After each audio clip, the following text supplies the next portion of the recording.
You're listening to Adam Yurchick recording for TCGplayer.com. Hello and thank you for joining me. Today we're drafting Shards of Alara, Conflux, and Alara Reborn on Magic Online in a Flashback draft. So we open up the first pack and the rare is Knight of the White Orchid, which is a perfectly reasonable card, though with double white and the cost it's not really something I want to start out my draft with. On the other hand, Seaside Citadel is perfect. Tri-lands are hard to come by now with only one pack of Shards of Alara, and this is probably my best opportunity to get one. And even if I only use two colors, it'll be valuable to have. And really this pack is weak. There's not a lot that stands out. Battle Mage is the weakest Battle Mage in my opinion. Swerve is not really great in many decks in many situations, and otherwise this pack just has some filler. Dregscape Zombie. The best card is probably white. Knight of the Skyward Eye. So I'll just pass all those great white cards along, I guess. Take the Citadel. Pass Battle Mage, White Orchid, and the Knight, and hopefully get someone into those colors. So here I have another option for fixing with Panorama that would go well with the Citadel. And my first impression of the pack, that's what I'm going to do. Taking a deeper look, there's Brilliant Ultimatum, which is obviously really powerful. It's nice because it's always good. I can use it proactively, and as long as I can cast it, it should win the game, but it is really expensive. And then there's also Corpse Connoisseur, which is fine playable, Jeshin Infiltrator, and Tide Hollow Sculler. Both fine cards. Nothing too crazy. I think that the Panorama is the way to go. Ultimatum is just a little bit too expensive and too pigeonholes me into those colors too heavily. And the 2-drops just aren't that impressive. And the Panorama just, I think it's just the best card, so I'm going to happily take it. Moving on. 2 uncommons and I'm not a huge fan of. Sunseed Nurturer is obviously playable, but it adds colorless mana, and gaining life is not super impressive, and I also need something to actually trigger it. Knight of the Skyward Eye is a more solid creature. It's good early, it's good later on. It's good in combat. It's probably the best card here. There's also Obelisk of Grixis, which is fixing. I could definitely take it. Get the fixing while I can.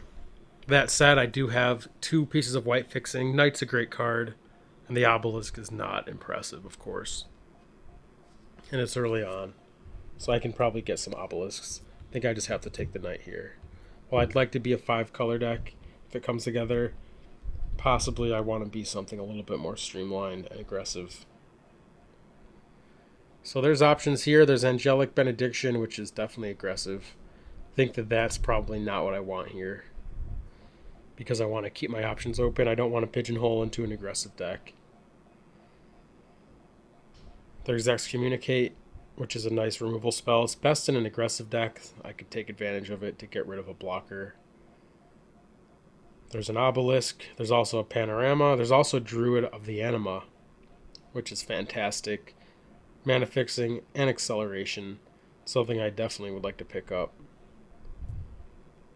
So I think for me it's between the Druid and the Panorama. Really no problem just taking another land here. On the other hand, the Druid is acceleration, which is hard to come by. So I'm going to take that. It's also mana fixing.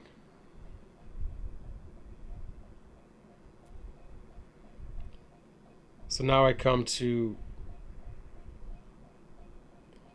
a position where I could take an Craftsman Squire and go into more an aggressive route, which I don't think I necessarily want to do. There's a Firefield Ogre, which is sort of a signal this late into the pack that maybe Grixis is open. It's a really powerful card. It is hard to cast, especially with what I have already, though. Then there's Esper Panorama, which is mana fixing. It's kind of deep into the pack. And of course Obelisk, which with with Seaside Citadel and Bant Panorama, I probably don't need it. So I think the Panorama is the way to go here, so I'm going to take that. Now I have the option to take an Obelisk, Pump Spell, a filler creature, and Silent Elf. Silent Elf is pretty weak. Even in dedicated Exalted decks, it's pretty weak. Don't think I want that here. Might be alright as a creature filler for the curve, but I have some 2s. I think the Obelisk is just the easy pick now, so I'll pick that up. Now I have a pretty good base moving into the next packs. So here, Scourge Devil is an option, and Rayclaw Gargantuan is an option, so is Mastodon. I think that the Gargantuan's the best card. Also, I could give First Strike to my Knight of Skyward Eye if it's pumped, which is pretty useful. Really nothing stands out here, so I'll take that. Memory Erosions could be a pretty decent win condition for a control deck, but there's so many good, big, expensive bomb creatures that I'd rather just use those. And also, this deck doesn't look to be too heavy blue, and really any double color cost is tough in this format. So I'll take another Gargantuan. And back to this pack, which is weak. I'll just take Relic of Progenitus for the sideboard. Could also take Dispeller's Capsule as a bad naturalize, and then Keterit Creeper. Given the Grixis set was flowing earlier, or at least the late Fire Fiend, maybe I should take the Creeper. The Relic is pretty narrow, so I will actually take the Creeper. No. Probably off the table. I'll let the Creeper go, take the Relic, and I'll put the Obelisk in the deck. Not bad. Naturalize, happily take that for my board. Back to Silencers is 2 mana inefficient. Cathartic Adept, I guess it's a win condition. Better than Thought Cutter Agent, that's for sure. Unless I'm dedicated Esper. And then another Obelisk. So I leave the pack with a bunch of mana fixing and some playables. So not a bad place to be at all. We'll see where this pack takes me.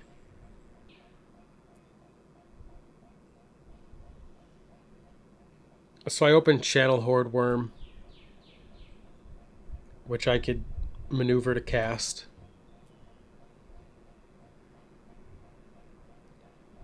And it's just a big bomb creature that I was talking about that takes over a game. If I can combine it with a removal spell, it's really hard to beat. I could give it First Strike with the Gargantuan. I think it would be silly to pass it, especially with all those obelisks. So I'm going to take that. And then otherwise, Dark Temper is great. Shard Convergence could actually make the cut in this deck if it comes around. Dark Temper will not come around. Vagrant Plow Beast could also make the cut here. Valerian Outlander is not a bad card. So I'll take the Worm.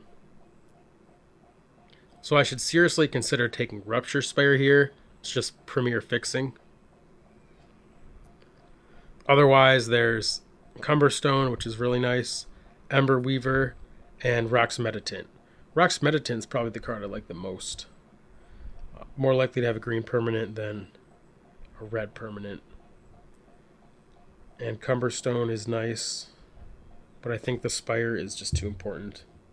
It's going to really help me open up splashes, and it's a card I like to pick up while I can.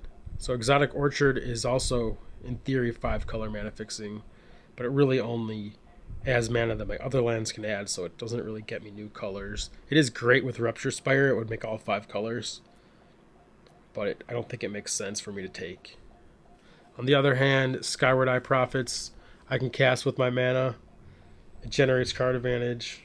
It's also a 6-drop, which I don't have. Just makes a lot of sense for me to pick that up. So I'm going to take that. And Traumatic Visions, the Land Cycler, is a nice card as well.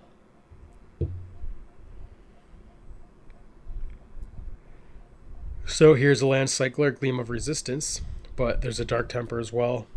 2 damage to a creature is nice, and if I have a black permanent, it destroys the creature. I don't know how likely I am to have a black permanent. It is obviously really good with Channel Horde Worm, so that alone is nice, but just having a cheap removal spell is what my deck needs. Sidraxic Alchemist is really good, but you need sheep blue permanents to make it worthwhile, and I definitely do not. Shambling Remains comes around a bit late. Not sure if it's what my deck wants. I'm not sure how well I can cast it either. But such a big creature for so low mana is always worthy of consideration. But I think the pick for me is Sylvan Bounty, which will help fix my mana. Could also be Valerian Outlander, which is just a creature. But I think turn 2 I'm going to be spending using Panorama and Rupture Spire. And having green-white for Outlander might be tough, even though I am somewhat a base green-white deck. I will pick up the Bounty, though.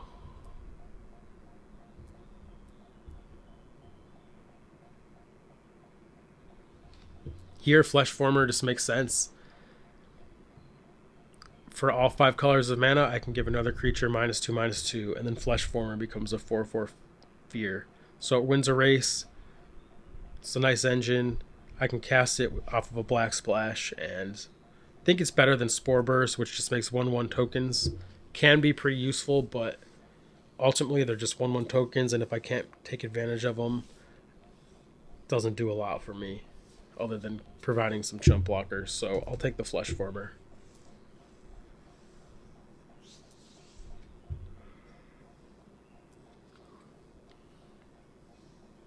So,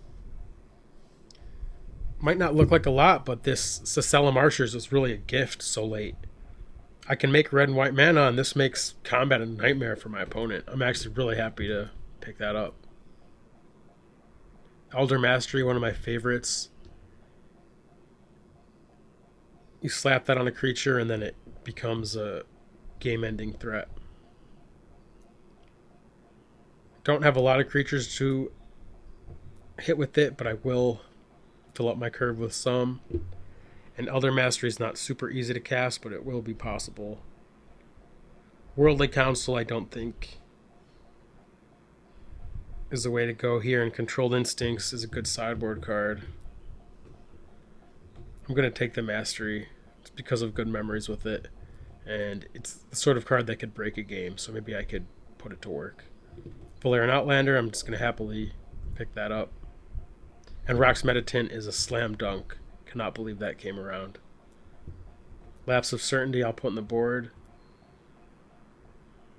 Nacatl Outlander I'll tentatively put into the main deck. It's going to be better than Viashino Slaughtermaster, I have to assume.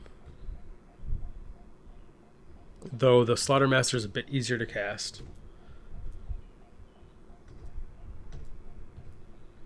And a Gluttonous Slime to the board.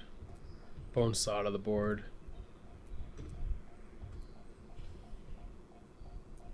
Now I just take all the good cards I can get my hands on.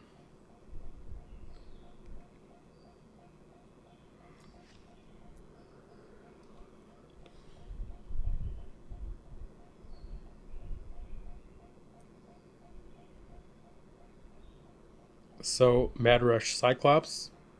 It's a nice card. Gives all my creatures haste. So it has haste itself, and then anything after it has haste. And I can make the splash work. So I think that's definitely a prime candidate. Messenger Falcon is just a 4-mana 2/2 flyer that draws a card. Very reasonable, but I think a little bit worse than the Cyclops, though it is easier to cast for sure. Deadshot Minotaur. It's like a Flame Tongue Kavu for a flyer. Great pickup. Naya Hushblade, that is certainly a consideration. It can be a 3/2 creature. Also Sangrite Backlash, which is a removal spell for red-green or red-black. It's possible that's actually the pick instead of the Cyclops, because it's a bit easier to cast, and I could use removal. That said, I maybe could use some power. I could use 4-drops. Cyclops would be good with some of my more expensive creatures, and it's just the most powerful card, so I'm going to take that. And then here, I think I'd be crazy to let Enlisted Worm go. 6-mana 5/5. which is a pretty reasonable card in limited. I play it in sealed deck, but you add Cascade on and it becomes card advantage and tempo, and it just is really good in any game it's cast, so I'm going to take that.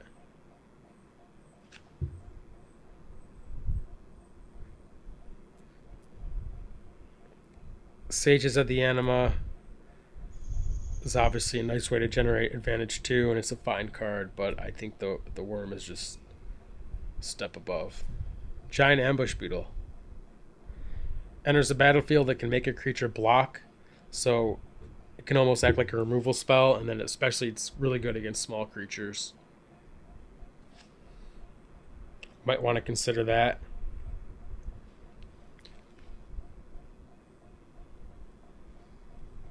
There's also a Bant Sureblade, which, if I have another multicolored permanent, is a 3/2 first strike.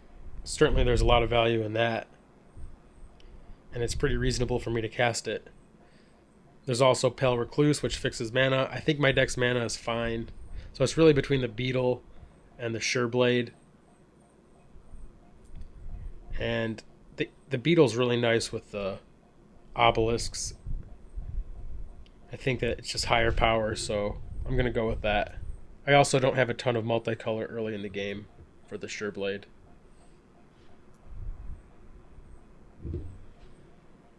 Here, there's another Beetle,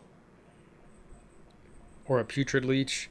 Black on turn 2 is going to be tough for the Leech, so I'll just pick up the Beetle.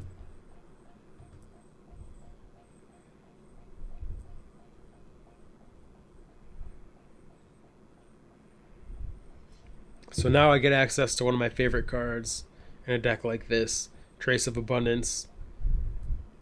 It's easy to cast, it's great fixing, and it's acceleration. I think that's going to be better for my deck than Jund Hackblade because it's not very aggressive, and it's just a nice pickup for me. So I'm going to put that in the deck.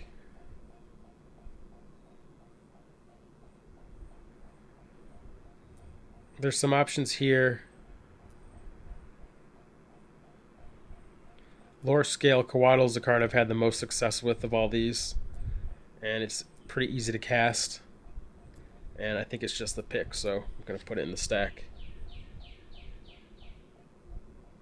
Here, Glory Scale Viashino just makes sense. It gives me a 4-drop, which I don't have a lot of. I have a nice amount of multicolored spells, especially high up on the curve, so this will be attacking as a 6/6 pretty often.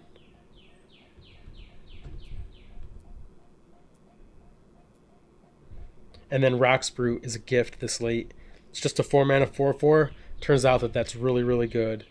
And I actually really need that in my deck on curve, so I'm going to put that in.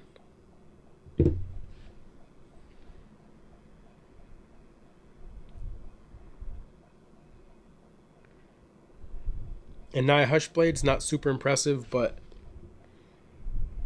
it's definitely what my deck needs, so I'm going to happily take it. Could also take the Minotaur. I think the Hushblade just does one better for my deck. I could replace the Nacatl Outlander. And I'm also pretty heavy in 5s as well. And there's not a ton of flyers out there for the Minotaur. It's possible it's wrong, though. Yeah, I'm actually going to take the Minotaur because I can cycle it, and it's so good when it's good. And the Shroud of the Hushblade is not that relevant. And I don't really need to even be casting creatures on 2. So I'm going to take the Minotaur. I think I'd regret letting that go. I am going to cut the Outlander, though.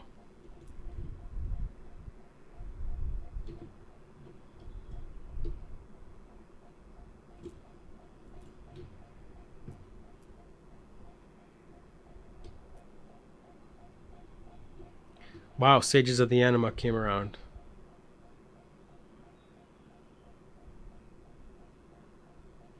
Basically, it makes me draw a creature if I have one in the top 3, but I won't ever draw lands or spells.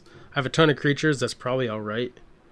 So I may play this, add it to the stack.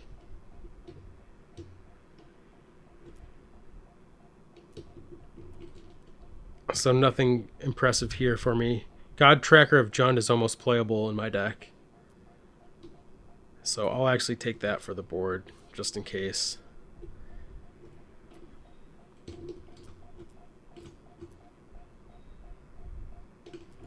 None of these are relevant.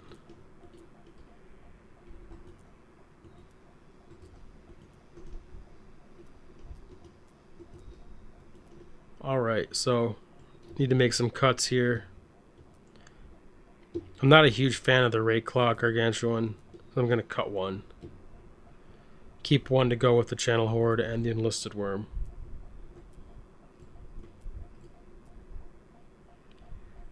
I think I'm heavy enough in creatures that the Sages of the Anima will work out for me.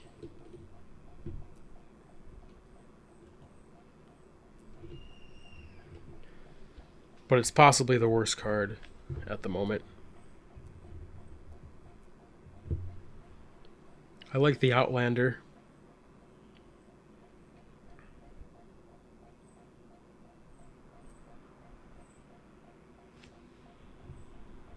I'm going to sort by color. Not that that does a ton here.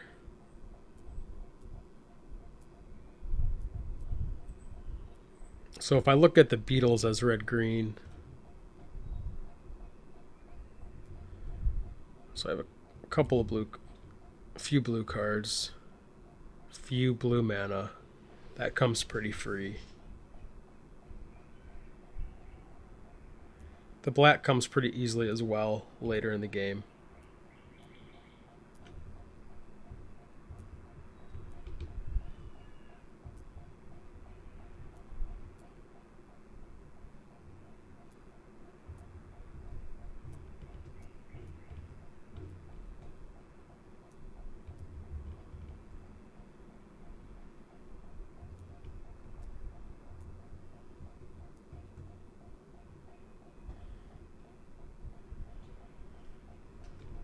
So it's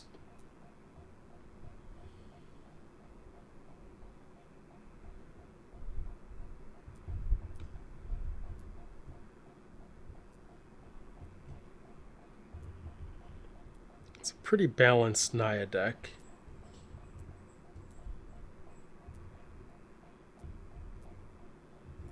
A little heavier in red.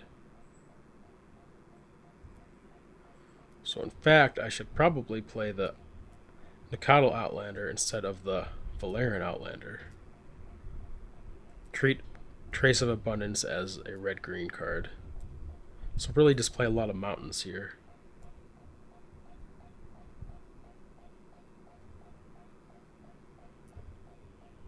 So I'm going to want, then I'm still going to need a cut as well. So I'm going to want one swamp and one island.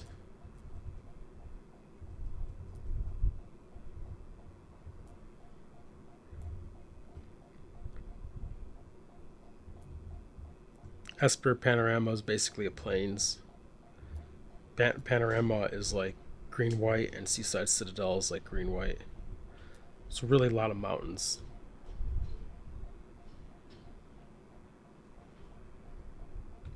At least 7.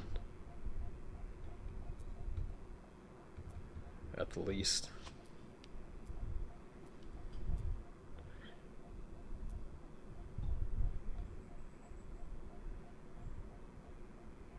So with 7, that would leave me with 4 more lands.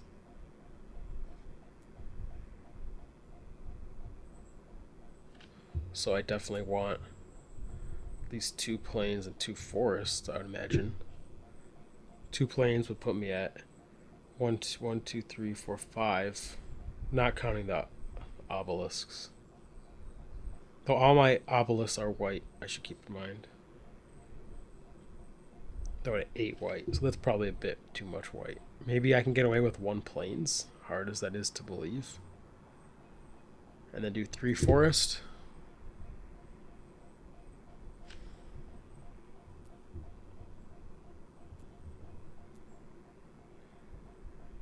I might just have way too much red here.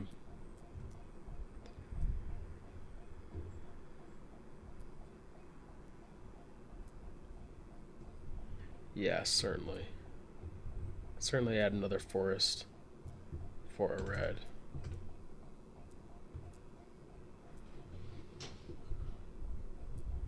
can probably get away without another plane, so this looks better.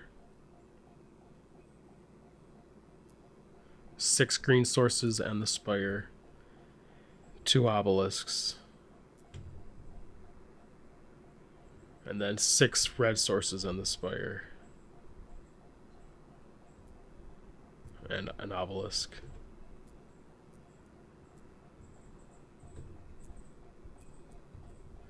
So that leaves me with a cut. And going from the top down,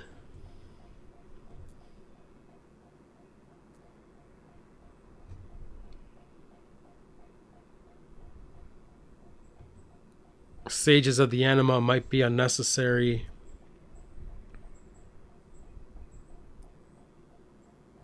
And yeah, in fact, with 18 creatures, it's, I guess on average it draws more than a card. It gives me selection. It's probably actually fine. And it's pretty good with the obelisk. The cut might mean a Coddle Outlander. Could also be Knight of the Skyward Eye because I'm so light on white. That's probably actually just correct. Cut the Knight. Then my 1 planes starts to really make sense. Because I do not need white until later in the game. And yeah, I think that this is actually the way to go. The Knight is nice though. Not sure if it makes sense to cut. The Outlander's not fantastic.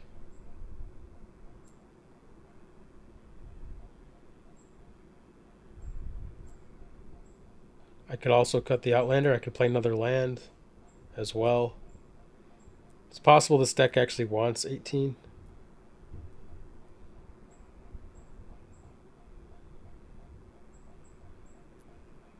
Maybe I cut the Knight and the Outlander and play 18.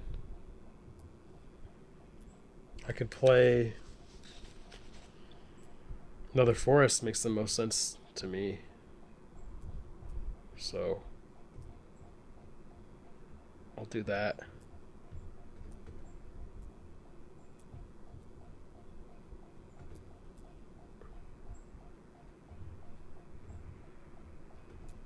I like the looks of this, so I'm going to submit this.